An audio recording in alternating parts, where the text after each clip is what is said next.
Historias de Jack. Empezamos.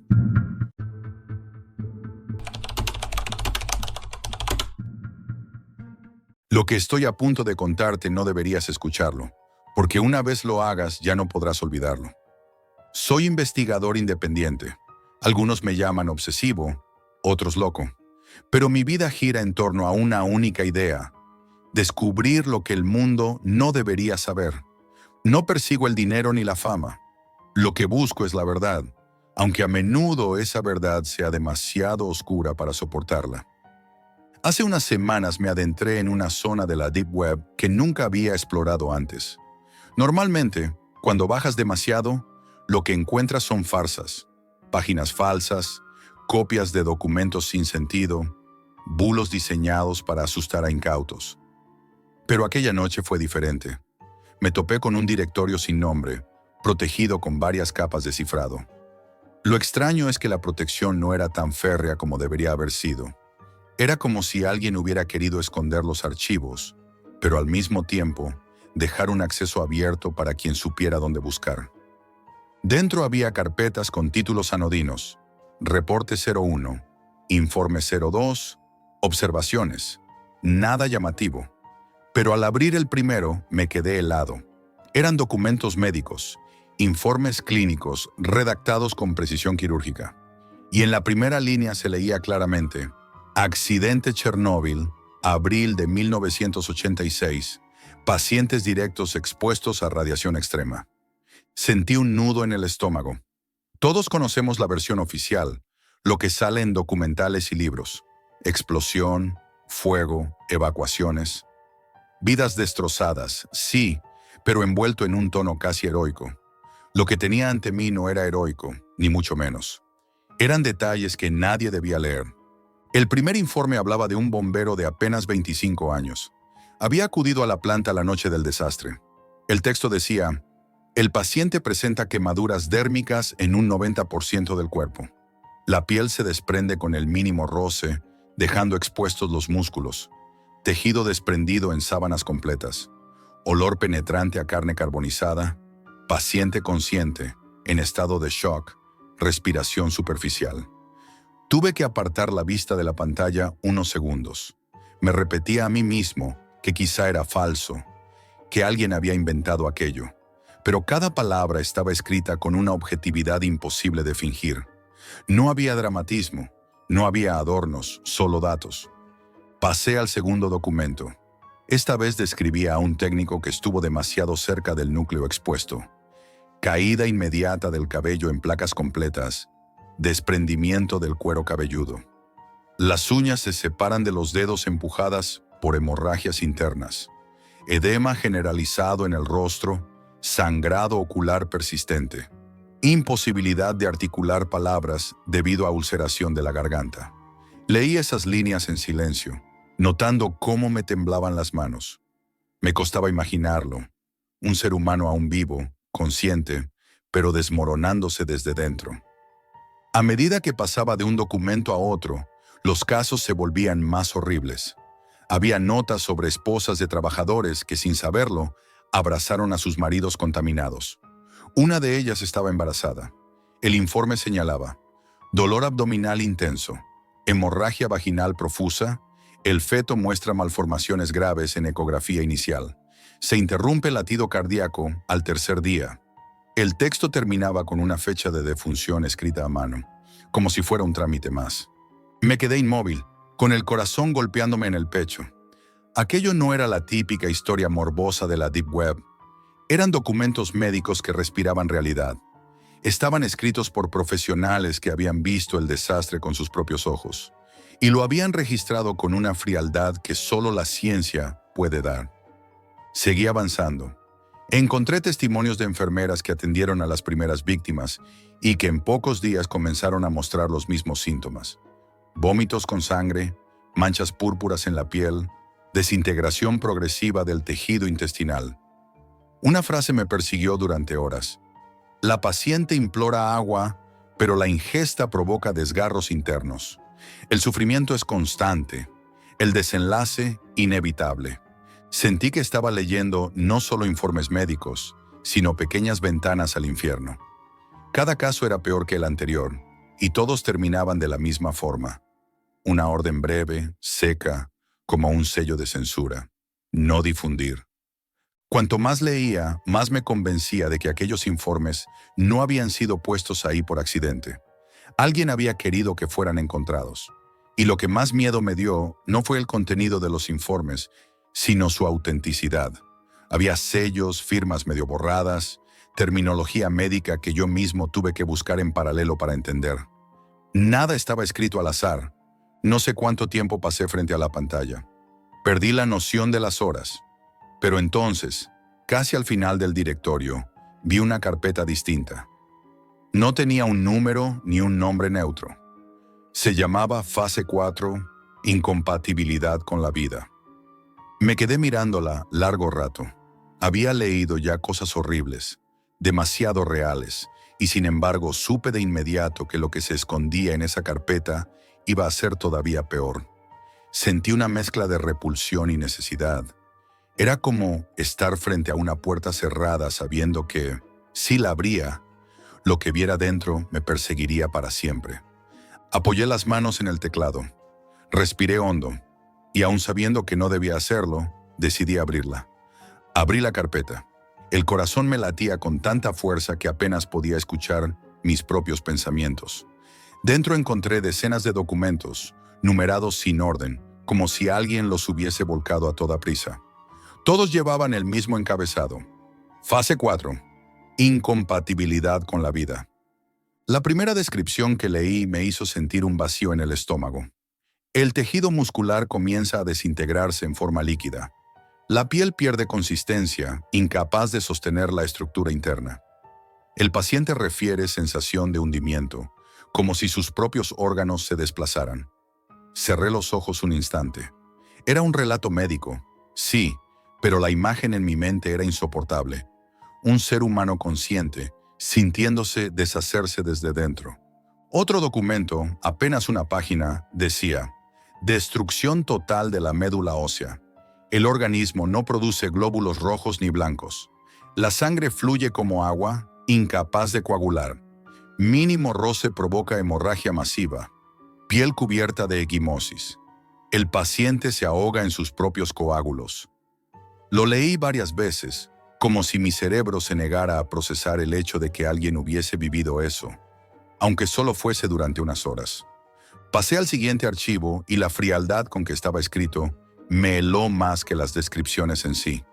Los dientes se desprenden espontáneamente, encías ulceradas, sangrado persistente, cabello ausente. Paciente mantiene periodos de conciencia intermitente. Entre vómitos, pregunta repetidamente si sobrevivirá. Se le comunica silencio. La última palabra, silencio, estaba subrayada. Me descubrí murmurando en voz baja. ¿Silencio para quién? ¿Para el paciente? ¿Para el mundo? A medida que avanzaba por los informes, la crudeza aumentaba. No eran ya simples descripciones de quemaduras o caídas de cabello. Eran cuerpos que dejaban de ser cuerpos. Uno hablaba de los ojos. Esclerótica cubierta de hemorragias internas. Pupilas sin reflejo, aunque movilidad ocular presente. Paciente percibe estímulos visuales de forma distorsionada. Refiere ver siluetas a través de un velo rojo permanente. Era como asomarse a una ventana del dolor humano, descrita por alguien que había decidido guardar cada detalle. Otro archivo describía lo que ocurría con los órganos internos. El tracto digestivo está destruido, el estómago perforado, intestinos licuados. El paciente presenta vómitos negruzcos y diarrea continua con restos de tejido. La deshidratación es extrema, pero la administración de líquidos acelera el proceso de colapso. El texto terminaba con una frase breve. Tiempo de supervivencia, 36 horas. Me quedé mirándola, paralizado. 36 horas de agonía consciente. 36 horas sabiendo que tu cuerpo es incapaz de sostenerte, que nada de lo que hagan los médicos podrá salvarte. Los documentos no se limitaban a los primeros días. Había registros de pacientes que, contra todo pronóstico, sobrevivieron unas semanas. Leí uno sobre un ingeniero que soportó el tormento durante casi un mes. La piel se ha necrosado en un 100%. Costras húmedas cubren las articulaciones. El paciente no puede girarse. Los párpados se adhieren a las córneas por secreción purulenta. La comunicación es mínima, solo gemidos. La muerte ocurre en la semana cuarta, tras paro cardiorrespiratorio múltiple. Un mes entero reducido a un experimento viviente de lo que la radiación puede hacerle a un ser humano. Seguí leyendo. Más casos. Una joven enfermera, apenas 22 años, que empezó con mareos y terminó con hemorragias internas masivas. Un niño de 9 años que jugaba en un patio contaminado, cuya piel se cubrió de úlceras hasta que la infección lo devoró por completo. Cada informe era más breve que el anterior, como si los médicos hubieran pasado de registrar cada detalle a resumir lo inevitable. Lo que más me perturbó fue un documento final, sin fecha, sin firma. Decía: el patrón se repite en todos los sujetos. No hay recuperación posible. El daño es irreversible desde el primer contacto. Los cuerpos se convierten en recipientes temporales de sufrimiento. Recomendación: mantener en secreto absoluto para evitar pánico social. Ahí lo entendí. No eran simples apuntes médicos. Eran órdenes de silencio.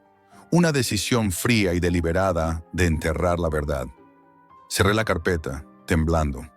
La pantalla en negro me devolvía mi reflejo, pálido, con los ojos hundidos. Sentí náuseas, pero no era solo por las descripciones. Era por la certeza de que aquello había ocurrido de verdad, que esas personas habían existido, habían sufrido y habían sido borradas de la historia con un simple sello de confidencial. Desde esa noche, cada vez que escucho la palabra Chernóbil en boca de alguien, siento un escalofrío. Para la mayoría es un desastre pasado, un símbolo del error humano. Para mí es algo más. Un catálogo de horrores reales, detallados, archivados, ocultados. Porque yo los he leído. Yo sé lo que la radiación le hace al cuerpo humano. Y ahora tú también lo sabes. Si esta verdad oculta de Chernóbil te ha estremecido tanto como a mí, apóyame con un like y suscríbete para que puedas seguir revelando más relatos que el mundo preferiría mantener en silencio. Déjame en los comentarios tu opinión. ¿Crees que deberían haberse mostrado estos informes? ¿O era mejor que permanecieran enterrados?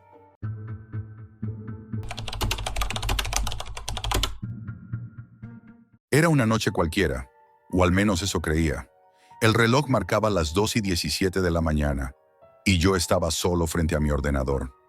Una luz fría iluminaba mi cuarto mientras navegaba por foros ocultos de la Deep Web, esos rincones donde el Internet parece perder toda lógica y se convierte en un laberinto sin salida. Entre hilos olvidados encontré algo peculiar, un enlace titulado El hombre masticable.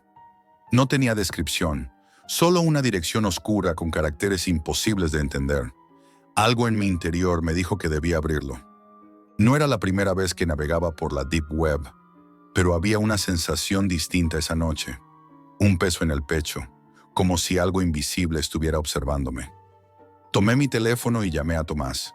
Era mi amigo más cercano, y sabía que él también tenía curiosidad por ese tipo de cosas. Me contestó rápido, con esa voz entre cansada y emocionada. ¿Otra vez con la Deep Web?, preguntó. Le envié el enlace. Después de unos minutos de silencio nervioso, me dijo: vámonos, esta noche lo abrimos juntos. Llegamos a su casa.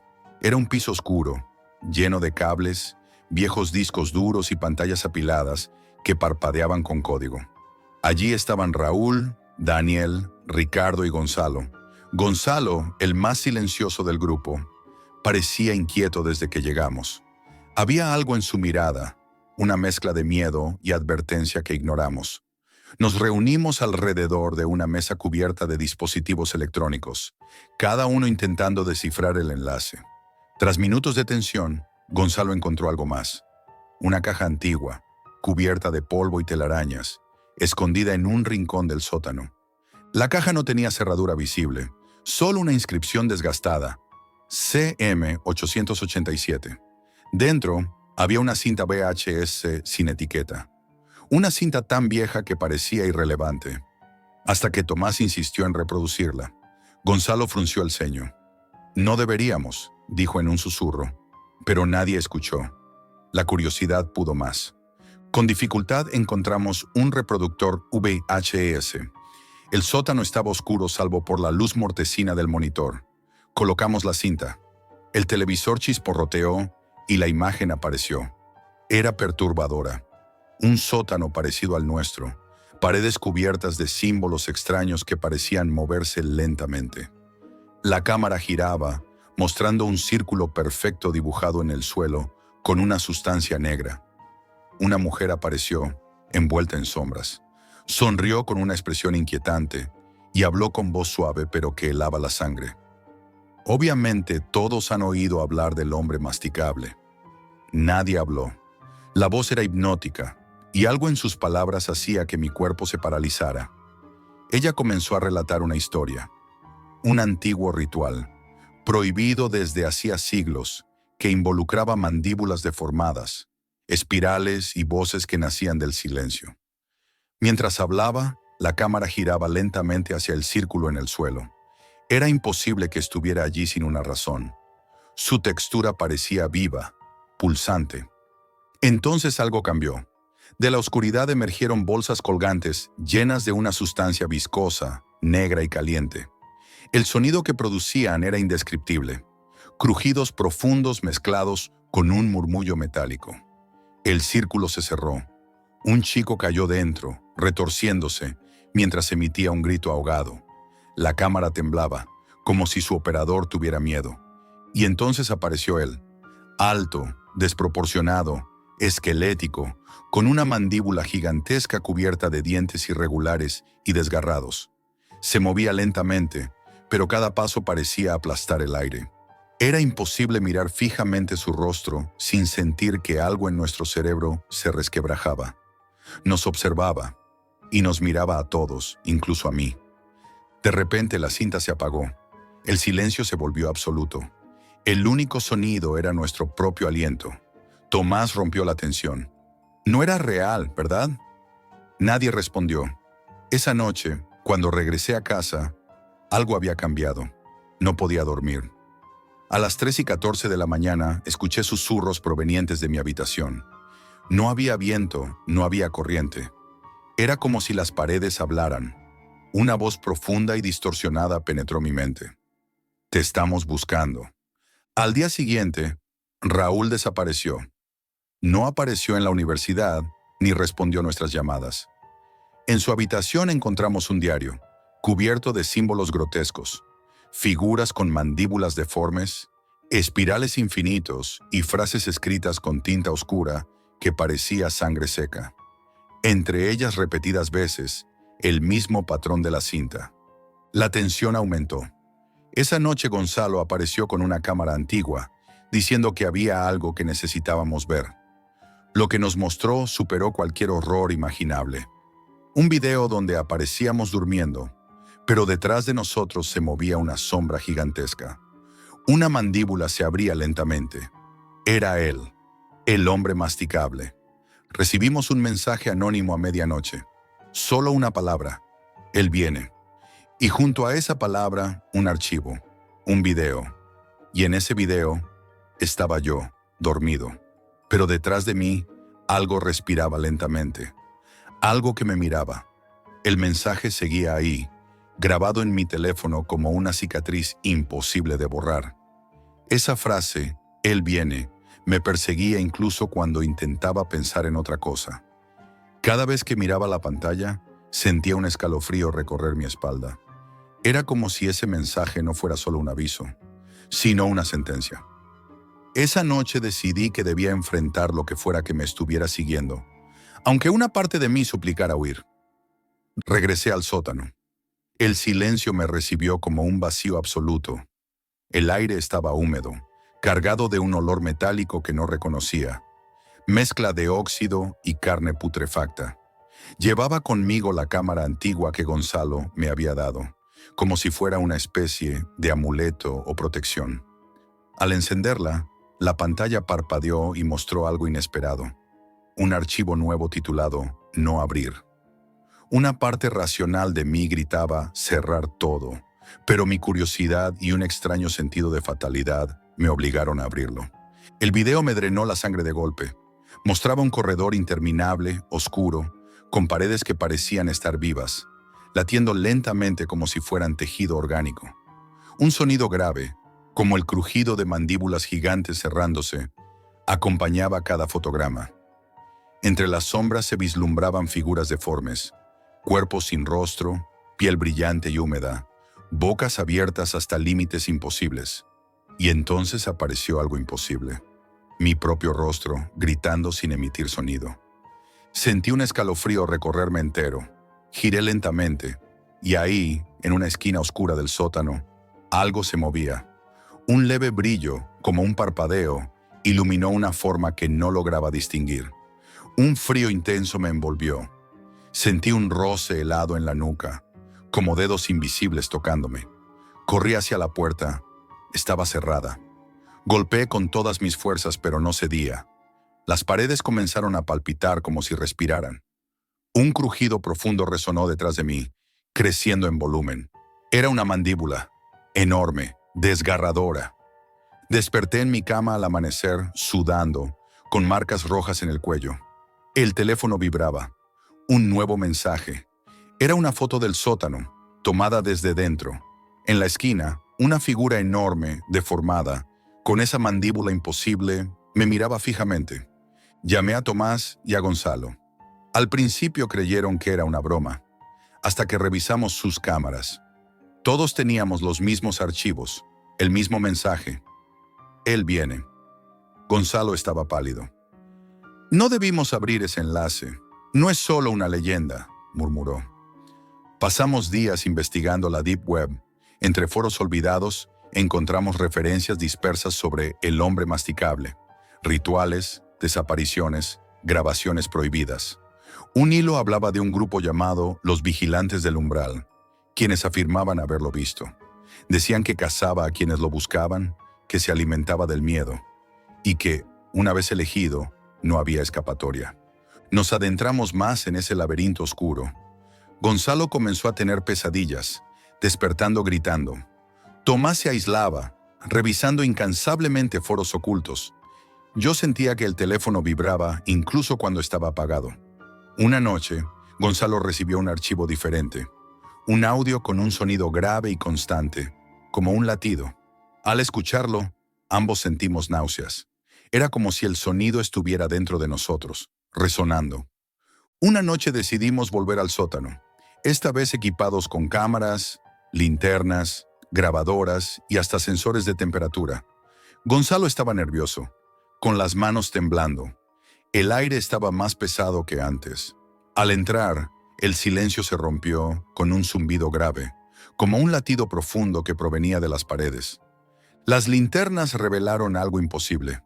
Manchas oscuras que se movían lentamente sobre la pared, como si fueran sombras vivas. De pronto, escuchamos pasos detrás, lentos, pesados, como si alguien caminara sobre huesos secos. Ninguno respondía. El zumbido creció hasta convertirse en un rugido sordo. Las paredes comenzaron a sangrar una sustancia negra y espesa, que olía a carne podrida. Un golpe seco retumbó. Algo emergió del suelo, una sombra enorme, distorsionada, sin forma definida. No tenía ojos, ni rasgos humanos, pero esa mandíbula era imposible de ignorar. Un crujido insoportable llenó el aire. Caímos al suelo cuando la cámara cayó. Escuché gritos de ambos compañeros, mezclados con un sonido como carne rasgándose. Intenté abrir la puerta, pero estaba bloqueada. Sentí manos invisibles agarrándome, desgarrando mi piel. Vi a Gonzalo quedarse inmóvil, mirando fijamente a la figura, con los labios temblando. Antes de perderlo de vista, escuché su voz quebrarse. Él sabe que estamos aquí. Un segundo después, Gonzalo desapareció en un silencio absoluto, dejando solo un eco de sus gritos. Al día siguiente, Raúl seguía desaparecido. Gonzalo tampoco apareció. Tomás decidió huir, dejándome solo con ese peso. Intenté borrar todos los archivos, cerrar cuentas, destruir la cámara, pero era inútil.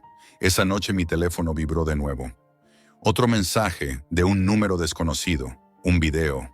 El video mostraba solo oscuridad, pero una voz profunda, distorsionada, susurró mi nombre. Estamos más cerca de lo que crees. Desde entonces vivo vigilado. No cierro los ojos sin ver esa sombra. Sombras moviéndose fuera de lugar, susurros entre las paredes, huellas en mi casa que no reconozco, y una certeza aterradora. No soy el único. Otros han recibido ese mensaje. Otros han visto la mandíbula. Y sé que pronto me buscarán de nuevo. Cada noche me pregunto si desperté de todo esto o si sigo atrapado dentro del sótano. Porque lo sé, él viene.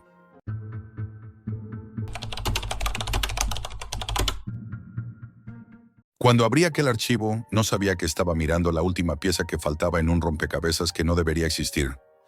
Nunca he creído del todo en lo paranormal. Mi trabajo siempre ha sido investigar, documentar, buscar evidencias que pudieran sostenerse bajo cualquier escrutinio. Sin embargo, hace 6 meses me encontré con algo que rompió todos mis esquemas y me obligó a cuestionar hasta la naturaleza de la realidad. Todo comenzó en una noche fría, sin luna, mientras navegaba por un rincón olvidado de la Deep Web. Allí, entre enlaces rotos y foros cerrados, apareció un directorio oculto con un nombre que todavía me hiela la sangre. Archivos perdidos. No había remitente, no había explicación, solo una carpeta comprimida protegida por contraseñas extrañas. Y dentro, cientos de documentos, grabaciones y fotografías digitales. Cada archivo llevaba un título compuesto por coordenadas, fechas y frases inquietantes. Voz nocturna, La presencia, Zona muerta, Estación 12, Proyecto Silencio. Era como una colección de casos clasificados, cada uno más perturbador que el anterior. Lo descargué sin pensar demasiado, arrastrado por una curiosidad que ahora sé que estaba teñida de miedo.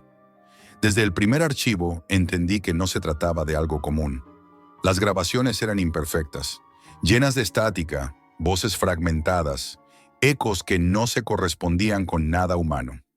Las imágenes mostraban distorsiones imposibles, sombras que parecían moverse por voluntad propia, espacios que cambiaban de forma y proporción entre fotogramas. Los textos describían fenómenos que rozaban lo inimaginable, lugares donde el tiempo se detenía, sonidos que inducían mareos, presencias invisibles que alteraban la percepción. Me obsesioné. Cada archivo era un paso más dentro de un laberinto oscuro. Empecé a trabajar como un arqueólogo de lo imposible, registrando cada detalle, anotando cada coordenada, cada descripción. Y descubrí un patrón perturbador. Todos los sucesos tenían algo en común.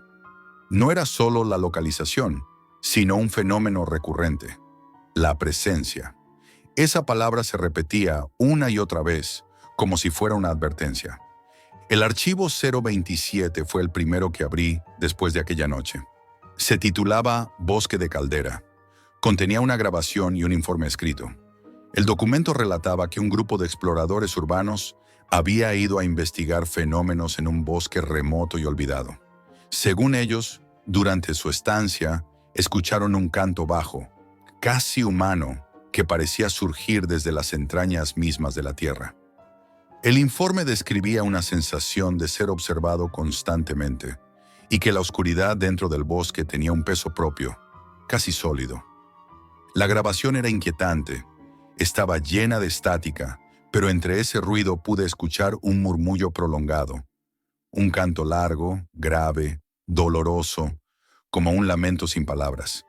Lo escuché en mi habitación, pasada la medianoche. Fue imposible ignorarlo. Sentí como un escalofrío me recorría la espalda, como si el sonido atravesara la habitación. Cerré el archivo, pero el efecto permaneció. Esa noche no dormí. A la mañana siguiente decidí seguir investigando.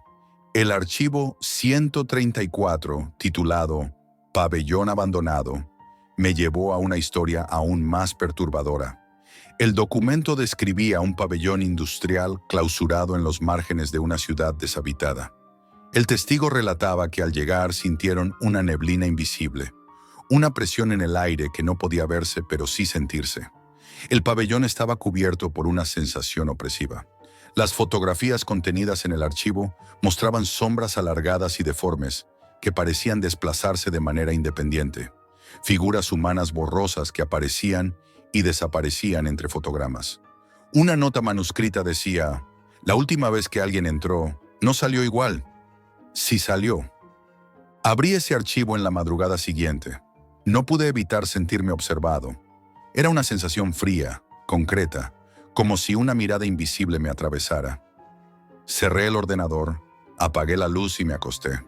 Durante horas sentí que el silencio de mi habitación estaba roto por un ruido lejano, imperceptible pero constante, algo como un susurro entrecortado. La obsesión me llevó a abrir más archivos. El archivo 212 hablaba de ruinas subterráneas. Era una grabación desde dentro de un túnel abandonado, acompañado de un texto donde se describía cómo los exploradores habían encontrado grabaciones anteriores en un pendrive olvidado allí mismo. Lo que me impactó no fue solo el contenido, sino la sensación de que cada archivo se conectaba con otro, formando una red secreta de sucesos. En el vídeo, el túnel estaba iluminado por luces artificiales, pero en algunos tramos había zonas oscuras, tan densas que parecían absorber la luz. Los exploradores comentaban sentir voces humanas que repetían nombres, fechas y frases incomprensibles. En un momento, la cámara captó una sombra que no correspondía a ningún cuerpo. Fue un destello rápido, pero suficiente para quedarme con un nudo en la garganta. Después de abrir ese archivo, algo dentro de mí cambió. Empecé a sentir que no estaba solo, incluso cuando estaba solo. El aire de mi habitación adquiría un peso extraño, como si hubiera una presencia detrás de mí. Esa noche decidí que debía seguir. No podía detenerme, aunque sintiera miedo. No sabía entonces que cada archivo que abría me llevaba más cerca de algo que no debía conocer. Esa noche no solo iba a descubrir otro archivo, iba a dar un paso más dentro de un laberinto donde no había salida. Lo que encontré después rompió todos los límites de lo que pensaba posible. Era como si los archivos hubieran empezado a llamarme. Algunos desaparecían y reaparecían sin explicación. Otros cambiaban de contenido cuando los abría de nuevo. Era como si estuviera entrando en un pacto silencioso con algo que habitaba allí, en lo profundo de la red. Una presencia que me estudiaba, guiaba y vigilaba. El archivo 512 llevaba el título inquietante: Zona Muerta. Era un vídeo grabado por una cámara fija en un lugar subterráneo, sellado desde hace décadas. La calidad era pésima. La imagen temblaba y la estática dominaba gran parte del archivo. El lugar parecía un pasillo interminable, construido en piedra húmeda, con una arquitectura imposible, como si no obedeciera las leyes del espacio. Durante los primeros minutos nada parecía fuera de lo común. Luego, al minuto 12, la luz de la cámara comenzó a parpadear. La estática se intensificó y apareció una figura. Una silueta negra, sin rasgos definidos, inmóvil en medio del pasillo. No tenía sombra y sin embargo transmitía una sensación de amenaza tan potente que no pude evitar estremecerme. La voz de quien grabó decía temblando: «No podemos quedarnos, no debemos mirar». Y entonces el vídeo terminaba abruptamente. Cuando cerré ese archivo, mi respiración se aceleró. No era solo inquietud, había una presión en el pecho, una sensación de que algo invisible había entrado en la habitación conmigo. Durante horas sentí como si los muros se estrecharan. Esa noche no dormí. El silencio era demasiado pesado, interrumpido por un zumbido bajo e imposible de localizar. El archivo 732 era aún más desconcertante. Llevaba por título Estación 12. Contenía solo un mapa antiguo y un texto breve. La estación no existe en mapas oficiales. No buscar. Por curiosidad lo abrí. El mapa mostraba una instalación subterránea, ubicada en coordenadas que no aparecían en ningún sistema de navegación. El texto relataba que quienes habían visitado el lugar escuchaban voces que llamaban a las personas por su nombre, incluso si estaban solos.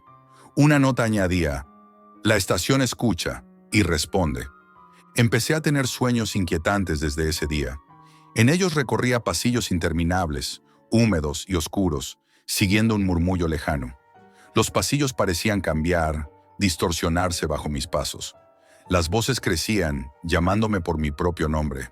Despertaba sudando, con la sensación de haber estado realmente allí. El archivo 845 se titulaba Cámara Perdida. Era una grabación que no tenía principio ni final. Mostraba un pasillo iluminado por luces parpadeantes, vacío, salvo por algo que se movía al fondo. Una sombra que avanzaba lentamente, sin emitir sonido. A veces parecía que la cámara la enfocaba directamente, aunque el operador no lo percibiera. Entre estática, podía escucharse un susurro constante, indecible, como si fuera lenguaje antiguo o una plegaria rota. Esa noche, al cerrar el archivo, sentí un escalofrío profundo, distinto de todo lo anterior. Era como si aquella sombra hubiera cruzado la pantalla y entrado en mi habitación. El archivo 999 era distinto. No tenía texto descriptivo, solo un enlace cifrado y un audio. Al abrirlo, me envolvió un silencio absoluto, denso, pesado. Después una voz surgió. No era humana, no podía describirla con precisión. Era una mezcla de tonos graves y agudos, un eco profundo, como si muchas voces hablaran al mismo tiempo desde distintas dimensiones. Decía, has mirado demasiado profundo. Ahora sabes, el audio estaba marcado con un timestamp imposible, una fecha que no existe en ningún calendario. El efecto fue inmediato. Desde ese momento sentí que los archivos me buscaban. Era una sensación inquietante, una presencia que se acercaba cada vez más. Unos días después encontré el archivo 1147, Susurros de la Red. Era diferente, como un registro de interacción directa. El texto narraba cómo, tras abrir repetidamente ciertos archivos, los investigadores habían empezado a recibir mensajes cifrados dentro de la Deep Web, mensajes que parecían dirigidos a ellos, conteniendo advertencias y coordenadas. El archivo incluía un audio distorsionado donde una voz repetía mi nombre. No podía ser coincidencia. No lo era. Esa noche, mientras investigaba el archivo, sentí nuevamente aquella presión en la habitación. No provenía de ningún objeto visible. Era algo en el aire, como si algo respirara conmigo. La luz de mi ordenador parpadeó. Escuché pasos suaves detrás de mí, lentos, medidos. Mi corazón golpeaba con fuerza. Me giré. No había nadie. Pero la sensación de ser observado persistía. Ahora lo entiendo. No eran simples archivos. Eran puertas. Puertas hacia lugares que no deberían existir, hacia dimensiones ocultas. Y yo las había abierto. Escribo esto porque necesito dejar constancia de lo que pasó. No sé cuánto tiempo me queda. Cada noche, al cerrar los ojos, escucho ese canto bajo, esa voz sin rostro. Los archivos siguen ahí, intactos, esperando. Si estás escuchando esto, si alguien encuentra mi relato, no busques esos archivos. No abras las carpetas de la Deep Web llamadas archivos perdidos. Hay cosas que una vez vistas no desaparecen. Y esa oscuridad siempre te encuentra.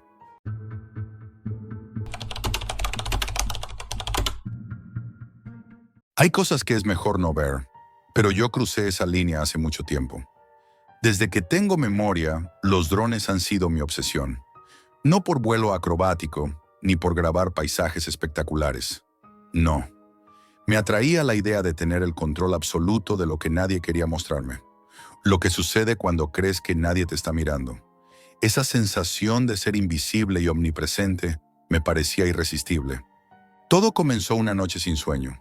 Estaba en mi habitación, rodeado de cajas de piezas de drones, cables, cámaras, baterías y manuales, cuando abrí mi portátil y entré en la Deep Web. No buscaba nada concreto, solo quería vagar por los rincones ocultos de Internet.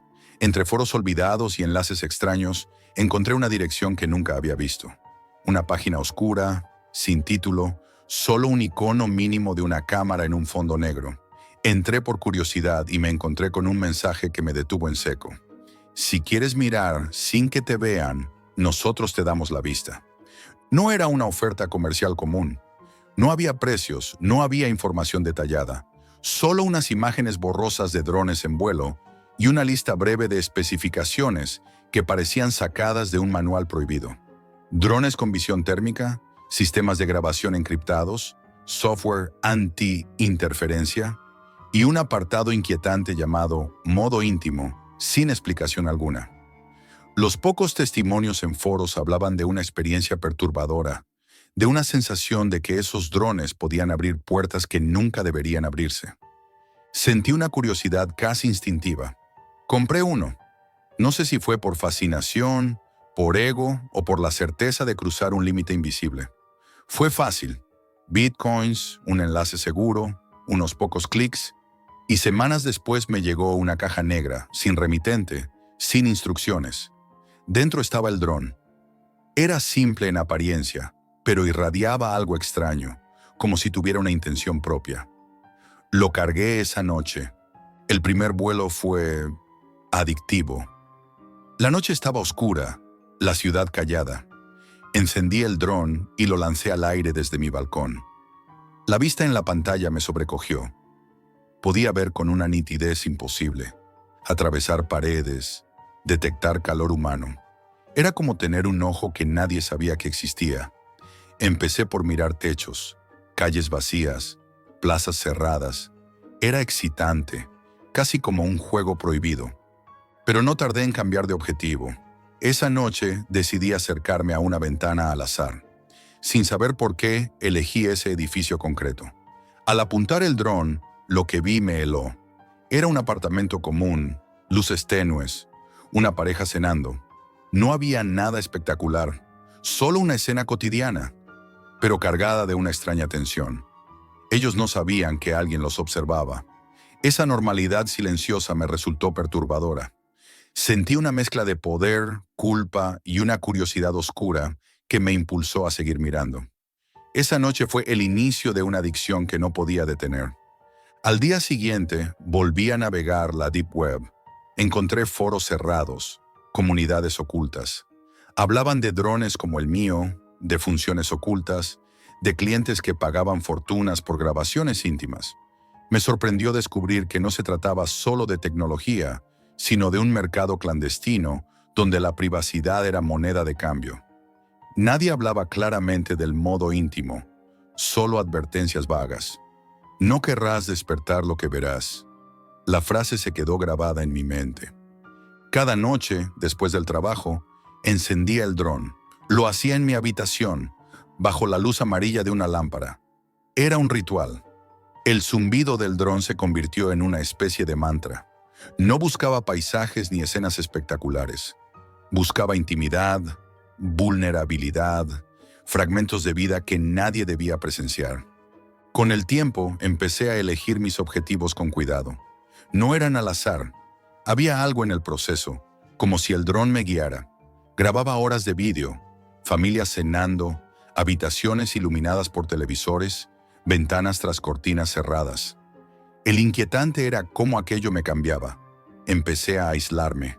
Dejé de quedar con amigos. Dejé de salir. Mi vida giraba alrededor del dron. Dormía poco. Comía rápido. Vivía mirando. La obsesión se volvió física. Sentía una tensión constante en los hombros, un hormigueo en la nuca cuando encendía el aparato. Era como si el dron no solo grabara imágenes, sino que me robara algo. Una noche, después de horas observando un bloque de apartamentos, encendí una función oculta que descubrí en el software. No había descripción, solo un icono discreto. Lo activé, la pantalla cambió, las imágenes eran más nítidas, más penetrantes. No era como mirar, era como atravesar el momento. Lo que vi me obligó a dejarlo todo. No eran paisajes ni escenas comunes, eran momentos de vulnerabilidad pura. Un hombre llorando solo, una mujer leyendo una carta con las manos temblorosas, una pareja discutiendo en susurros. Eran fragmentos de intimidad que nadie debería presenciar. El miedo se mezcló con fascinación. Sabía que estaba cruzando una frontera invisible, y no podía dejarlo. Desde entonces, no había vuelta atrás. El dron ya no era un objeto, era una extensión de mí. El límite entre la tecnología y la conciencia se desdibujaba. Yo ya no decidía cuándo mirar. El dron decidía por mí. Esa noche, antes de apagarlo, revisé el historial. Entre grabaciones mías encontré algo imposible. Imágenes de mi propia casa. El dron había grabado sin que yo lo supiera. Y en esa última grabación estaba yo, encendiendo el dron. Sentí un escalofrío profundo. No estaba ante un simple aparato. Había cruzado un umbral y no había forma de volver atrás. Cuando vi esas grabaciones no sabía qué pensar. Era imposible. Había revisado cada vuelo, cada archivo guardado. Nunca había apuntado el dron hacia mí mismo. Sin embargo, allí estaba. Yo, entrando en mi casa, encendiendo el dron. Movimientos exactos, como una grabación de mí mismo que no recordaba haber hecho. La habitación estaba iluminada de la misma manera en que estaba ahora, y la sensación era inquietante. Una mezcla de terror y confusión me atravesó. Fue entonces cuando entendí que no había comprado un dron. Había comprado una ventana hacia algo más profundo, y alguien había comprado mis ojos. La paranoia empezó a crecer de inmediato. No podía dormir. Escuchaba sonidos cuando apagaba el dron. Un zumbido leve, como un susurro mecánico. Al principio pensé que era mi imaginación, pero las sensaciones se intensificaron. Sentía la presencia del dron incluso cuando estaba guardado. Era como si flotara en la habitación, invisible, observándome. El silencio se llenó de tensión. Empecé a notar cambios en mi vida. No tenía amigos cercanos ya. Dejé de salir. Mis relaciones se deterioraban porque mi obsesión lo consumía todo. Vivía para encender el dron, mirar, registrar. Lo hacía a cualquier hora, en cualquier lugar. Y siempre había algo nuevo en lo que veía, algo perturbador. Una noche, mientras revisaba grabaciones, encontré algo extraño. Una imagen repetida que no pertenecía a mis vuelos. Era un pasillo oscuro, largo, con paredes que parecían respirar, luces mortecinas y un eco lejano de voces humanas. No reconocía el lugar. No estaba en mi ciudad. Lo revisé varias veces.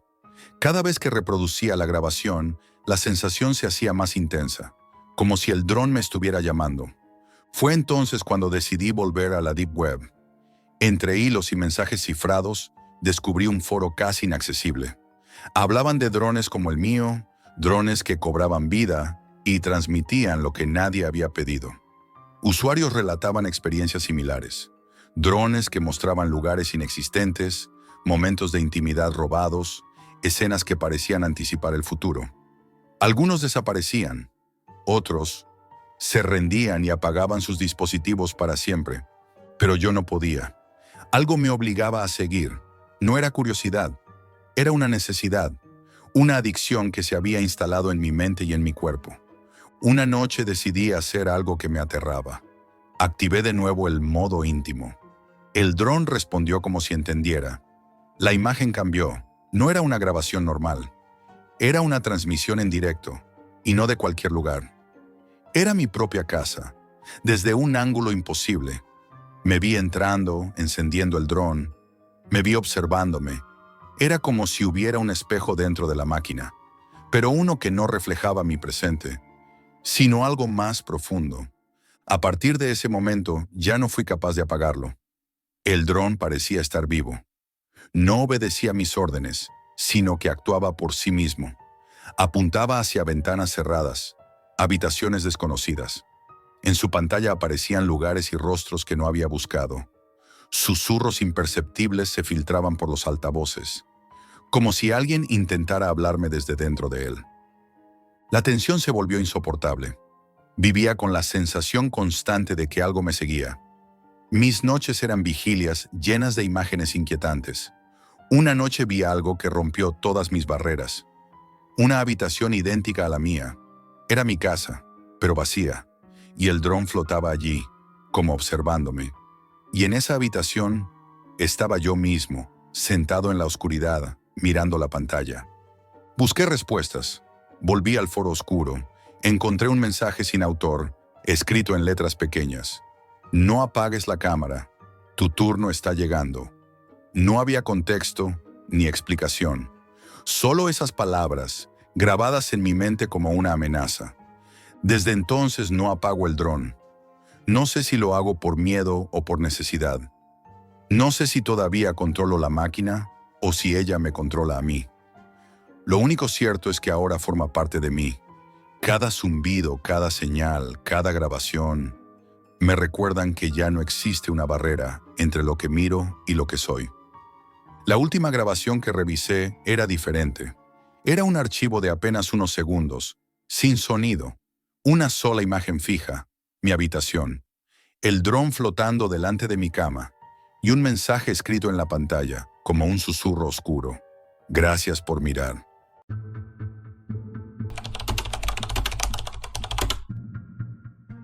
Jamás pensé que la búsqueda de ayuda para mi hijo acabaría siendo un descenso al infierno. Lo primero que debes saber es que no estaba buscando una historia de terror. Era solo un padre desesperado. Mi hijo Lucas tiene 8 años y un diagnóstico oficial, hiperactividad severa. Sus episodios eran cada vez más violentos. En casa, las paredes empezaban a resonar con sus gritos. Las noches eran un caos. Las terapias, los medicamentos, los médicos, nada funcionaba. Y yo estaba agotado. No solo físicamente, sino mentalmente. Había llegado a un punto en el que cualquier idea que prometiera una solución, por absurda que fuera, me parecía una tabla de salvación. Una noche, después de una discusión especialmente intensa con Lucas, me quedé sentado frente al ordenador. Él dormía exhausto en su cama. Yo no. Me encontré navegando sin rumbo y casi por accidente entré en la Deep Web. No recuerdo exactamente qué buscaba, pero sí recuerdo el miedo que sentí al entrar. Hay algo en ese lugar que no se parece a nada que haya visto en Internet. Todo es oscuro, rápido y sin reglas. Fue fácil encontrar foros dedicados a tratamientos alternativos para la hiperactividad infantil. Algunos parecían absurdos, otros peligrosos, pero uno llamó mi atención. Un hilo titulado Solución definitiva, sin drogas, sin psicólogos, sin médicos. Era breve, casi como un susurro entre miles de mensajes. El usuario se hacía llamar Némesis. No había testimonios, solo comentarios cortos. Funcionó, no salí igual, me cambió todo. Y un precio, una tarifa. No sé qué me impulsó, tal vez la desesperación, tal vez la culpa como padre. Pagué. Recibí un enlace, un documento PDF. Abrí el archivo y la primera cosa que me llamó la atención fue una advertencia. Este tratamiento no es para todos. Si no puedes soportar la intensidad, detente. Pensé que era simple dramatismo, pero algo en la tipografía y en la estructura del documento me inquietaba profundamente. Era un manual. No tenía imágenes, solo texto. Una mezcla de lenguaje clínico y descripciones casi obsesivas. Estimulaciones sensoriales extremas, privación del sueño, técnicas físicas de presión, aislamiento. Todo descrito con un nivel de detalle perturbador. Y no eran solo instrucciones. Había notas, como si el autor hablara de experiencias propias. Un párrafo decía, cada niño responde distinto. El umbral debe romperse. Esa frase se quedó grabada en mi cabeza. Pasé horas leyendo. Cada palabra me helaba la sangre, pero no podía dejarlo. Mi desesperación me empujaba a seguir. Esa noche decidí probarlo. No sabía si por curiosidad, necesidad o locura, pero tomé la decisión. La primera sesión fue breve. Seguí las instrucciones al pie de la letra. Luces parpadeantes a distintas frecuencias, sonidos repetitivos a volumen incómodo, presión física controlada. Lucas gritaba, forcejeaba. Yo sentía náuseas, pero también una extraña sensación de determinación. El manual decía que ese momento era esencial. La ruptura del umbral sensorial. No entendía qué significaba, pero el sonido de sus gritos seguía resonando en mi cabeza horas después. Al día siguiente, noté algo distinto en él. No era solo su comportamiento. Sus ojos tenían un brillo extraño, como si estuviera agotado de forma profunda. Intenté ignorarlo, convencido de que era parte del proceso. Seguí el método.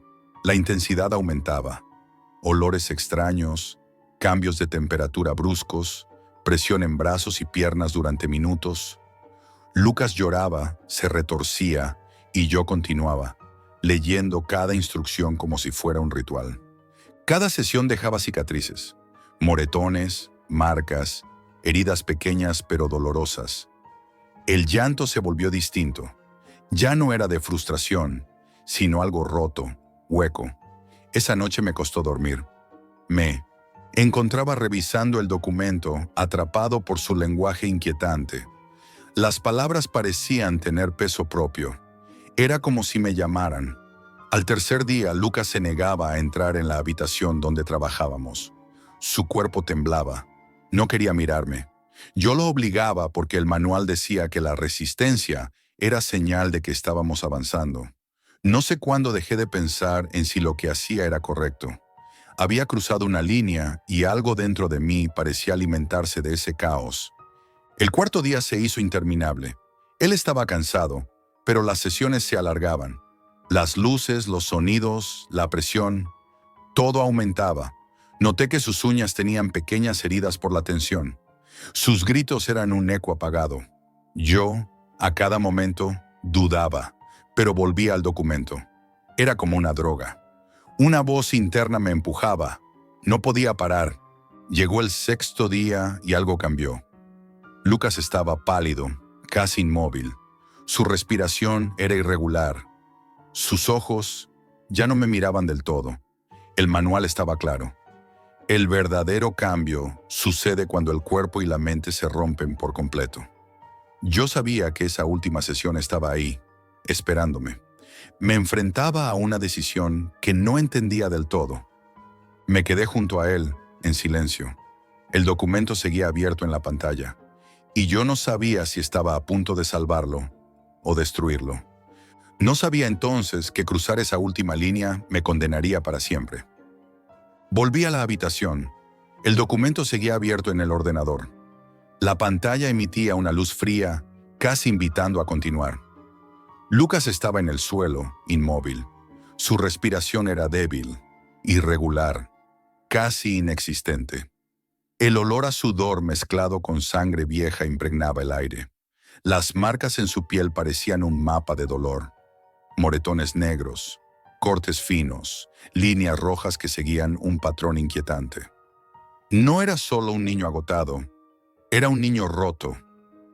La noche estaba en silencio absoluto, salvo por el zumbido intermitente del ventilador. Todo parecía haberse detenido.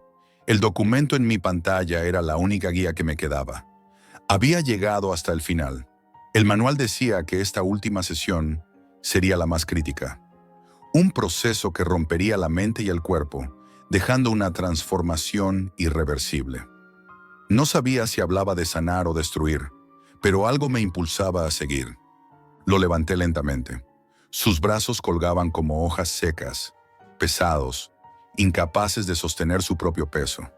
Intenté mirarle a los ojos, buscar alguna señal de reconocimiento, pero eran vidriosos, vacíos. Me costó respirar. Una voz interna, fría y distante, parecía susurrarme que no tenía vuelta atrás. Encendí las luces indicadas en el manual. Eran luces que cambiaban de intensidad y color, creando un ritmo hipnótico. Sonidos pulsantes comenzaron a llenar la habitación. Tonos graves, agudos, repetitivos, como un latido artificial diseñado para romper la mente. El manual hablaba de un campo sensorial para alterar la percepción. Yo lo llamaba el experimento final. La colocación de Lucas sobre la mesa improvisada fue lenta. Sus ojos seguían sin enfocarme. El documento indicaba aplicar presión en puntos concretos del cuerpo, usando una fuerza precisa. Era un acto metódico, frío, casi quirúrgico. El peso en mis manos era algo más que físico. Era una carga moral que me aplastaba. Las primeras horas fueron un infierno. Lucas gritaba, forcejeaba, su cuerpo temblaba de forma involuntaria. Cada sonido suyo me taladraba el cráneo. La habitación se volvió un espacio líquido, de dolor y silencio intermitente. En mi cabeza, una pregunta se repetía sin descanso. ¿Por qué sigo aquí? Al segundo intento, algo cambió. Lucas dejó de gritar. Su cuerpo se quedó inmóvil, rígido, como si hubiera aceptado su destino. Un silencio denso llenó la habitación. Solo quedaba el zumbido persistente y mi propia respiración pesada. Fue entonces cuando noté algo inquietante. Una especie de cambio en su mirada. No era miedo, era indiferencia absoluta, como si hubiera abandonado su humanidad. Miré de nuevo el documento. Había una nueva nota escrita a mano. El umbral no se cruza sin precio. El cuerpo recuerda, la mente no. Esa frase resonó en mi cabeza. No entendía su significado completo, pero me hacía sentir que algo había cambiado, algo que no podía controlar.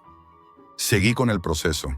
El manual exigía que las sesiones fueran largas, intercalando luces, sonidos, presión física y estimulación sensorial extrema.